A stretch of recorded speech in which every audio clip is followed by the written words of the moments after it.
हाँ, हेलो बच्चों। Class 12th में अपनी यूनिट चल रही है 14 नंबर, और उसकी एक्सरसाइज है 14.4 जो अब शुरू करनी है, क्योंकि 3 तक का काम मैंने कंप्लीट करवा दिया था। अब इसमें बात ये कि सारे फॉर्मूले लगभग मिलते जुलते से होते हैं, तो थोड़ा सा ध्यान से आपको काम करना ही पड़ेगा इसमें। अब जो काम करना है उसमें ये है कि अगर दो रेखाएं हमें दी गई हैं, दो लाइंस हमें दी गई हैं जो आपस में एक दूसरे को काटती हैं यानी इंटरसेक्ट करती हैं। अब वो दोनों रेखाएं सदिश यानी वेक्टर रूप में भी हो सकती हैं और स्केलर रूप में भी हो सकती हैं। तो दोनों कंडीशंस में हमें एक तो ये पता करना कि दोनों लाइंस आपस में इंटरसेक्ट करती हैं या नहीं करती। करती हैं तो उनके इंटरसेक्शन का जो पॉइंट है वो कैसे निकाला जाएगा। तो पहले तो फॉर्मूले के तौर पे मैं बता देती हूँ, फिर काम तो करना ही है।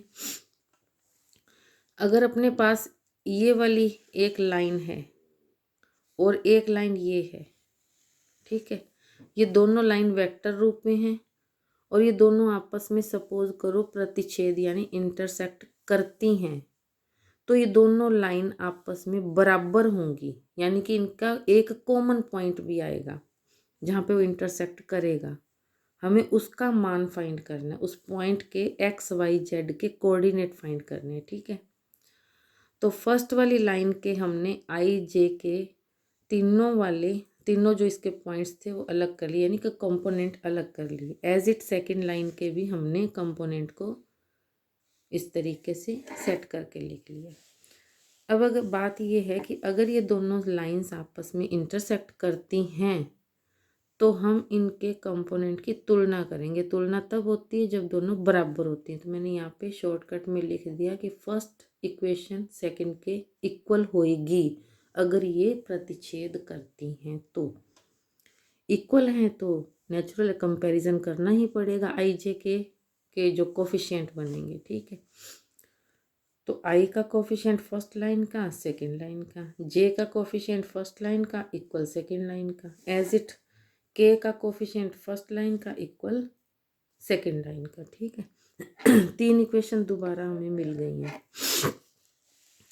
अब पहली 2 इक्वेशन से हम क्या करेंगे, यहाँ से हम लैम्डा और म्यू, क्योंकि बाकी तो अपने को कंपोनेंट दिए हुए थे ना उनकी वैल्यूज़, लैम्डा और म्यू दोनों की वैल्यूज़ हम फाइंड करेंगे पहली 2 इक्वेशन से। ज़रूरी नहीं है पहली 2 इक्वेशन से, आप लास्ट 2 से करके जो मान निकलेंगे लैम्डा और म्यू के फर्स्ट में पुट कर देना, फर्स्ट और थर्ड से निकाल के सेकंड में पुट कर देना, या फर्स्ट और सेकंड से निकाल के थर्ड, यानी कि किन्हीं 2 इक्वेशंस का यूज़ करते हुए वैल्यूज़ निकाल लेंगे।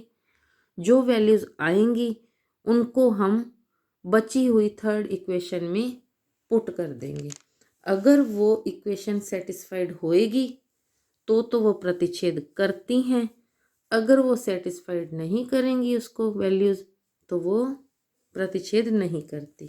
एज इट अगर अपने पास स्केलर रूप में अपने को इक्वेशंस दे रखी हैं लाइंस की, सपोज करो ऐसे, ठीक है, तो उस स्थिति में हम क्या करेंगे, इक्वल में R1 और इसके सेकंड वाले के इक्वल R2 लेते हुए x का वैल्यू निकालेंगे तो क्या आएगा A1 R1 plus X1, as it y का एज इट z का सेम सेकंड इक्वेशन के लिए भी निकाल लेंगे। फिर वही कि इन दोनों को बराबर रखेंगे, बराबर रख के यहाँ से हम किसकी वैल्यू निकालेंगे, R1 और R2 की। इक्वेशंस को बराबर रख के हम R1 और R2 की वैल्यू निकालेंगे। निकाल के मान लो अपने ने फर्स्ट 2 समीकरणों से R1 और R2 की वैल्यू फाइंड की है, तो तीसरी में रखेंगे उन R1 R2 की वैल्यू रख देंगे। अगर उसको सेटिस्फाइड करती है तो इक्वेशंस आपस में कट करती हैं यानी प्रतिच्छेद करती हैं, और अगर वो सेटिस्फाइड नहीं करती तो इक्वेशंस इंटरसेक्ट नहीं करती हैं लाइंस, ठीक है। अब क्वेश्चन करते हैं अपने 14.4 का फर्स्ट क्वेश्चन। जैसे अभी आपको बताया था उस तरीके से ही करना है। इसमें 2 लाइंस हमें दे रखी हैं स्केलर रूप में यानी कि कार्तीय रूप में। तो हमने जैसे आपको बताया था वैसे हमने R1 फर्स्ट में और सेकंड वाली इक्वेशन में R2 लेट कर लिया। ये वाला तो गिवन है, इधर R1 और R2 हमने लेट किया है। तो हम x की वैल्यू फाइंड करेंगे तो क्या आएगा 2R1 plus 1, 2r1 plus 1, y की value 3r1 plus 2 and z की वैल्यू 4r1 प्लस 3। ये फर्स्ट इक्वेशन से। एज इट सेकंड से निकालेंगे तो x equal to 5r2 plus 4 और y equal to 2r2 plus 1 and z equal to only r2, क्योंकि z के माइनस में 0 है और डिवाइड में 1 है।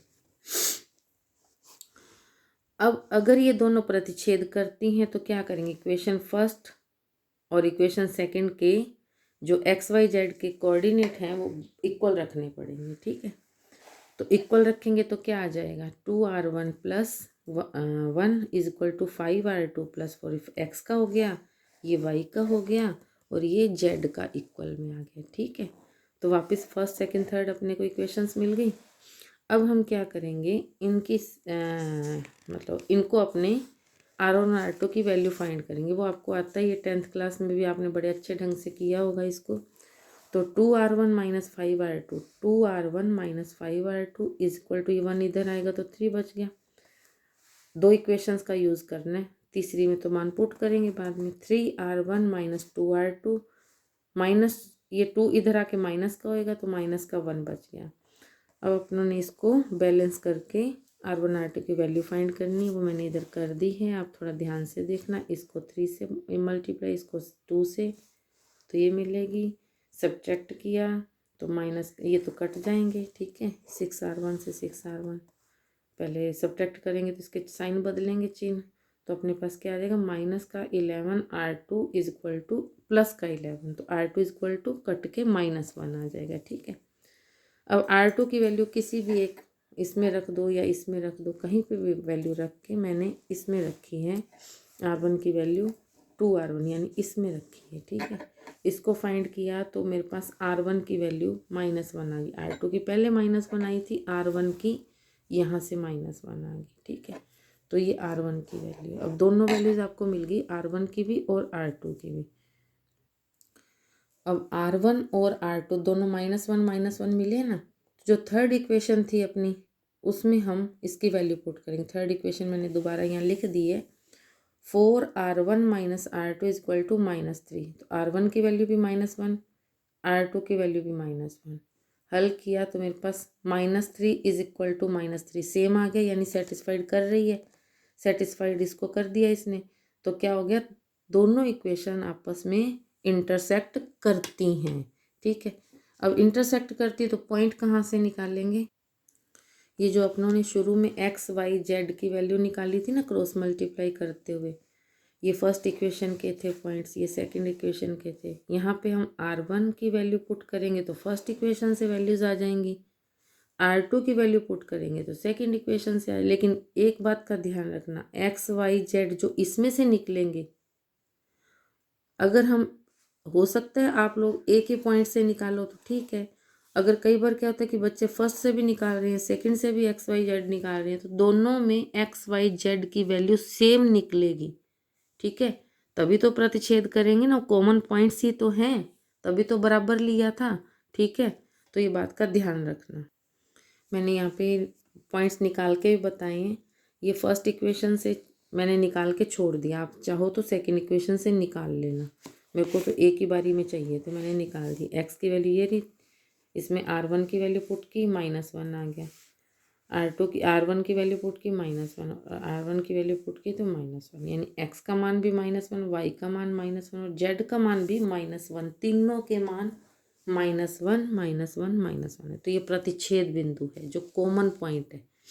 ठीक है, तो ये क्वेश्चन आपका यहाँ पे कंप्लीट होता है।